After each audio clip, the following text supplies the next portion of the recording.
অনেক আপুরা ভাইয়ারা আমার পুরো বাসাটা, আমার পুরো ফ্ল্যাটটা দেখার জন্য রিকোয়েস্ট করছেন। তো আমার এই ভিডিওটাতে আপনাদেরকে আমার পুরো ফ্ল্যাটটা দেখিয়ে দিচ্ছি। এই যে আমার ড্রয়িং, আর এই তো পাশেই আমার ডাইনিং। কিছু মনে করবেন না, এটা জায়নামাজ, এখানেই আমি নামাজ পড়ে পড়ে রাখি। ডাইনিংয়ের পাশেই কিন্তু আমি ফ্রিজটা রেখেছি, কারণ ডাইনিংকে সংলগ্ন করেই কিন্তু ফ্রিজটা রাখতে হয়। আর ডাইনিংয়ের পাশে একটা কিন্তু বেসিন আছে। এই যে ডাইনিং, ড্রয়িং, এখানে একটা ল্যাম্প, এটা হচ্ছে মেন গেট ফ্ল্যাটে ঢোকার। আচ্ছা, এই ডাইনিংকে কেন্দ্র করে এই পাশে কিন্তু আমার রান্নাঘর।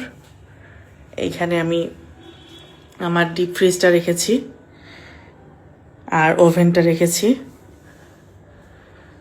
এটা হচ্ছে রান্নাঘর, বেরিয়ে যাচ্ছি। ডাইনিং, ড্রয়িং, এ পাশে হচ্ছে ডাবল ডোরের ফ্রিজটা। আর এটা হচ্ছে আমি গেস্ট রুম বানিয়েছি। এখানে আমার জুতার আলমারিটা রাখছি। Guest room.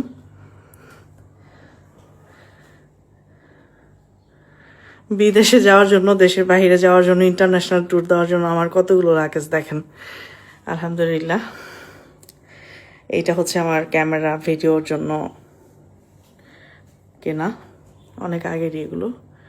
এই তো এটা হচ্ছে আমার গেস্ট রুম, আর এটা হচ্ছে আমার পার্সোনাল বেডরুম।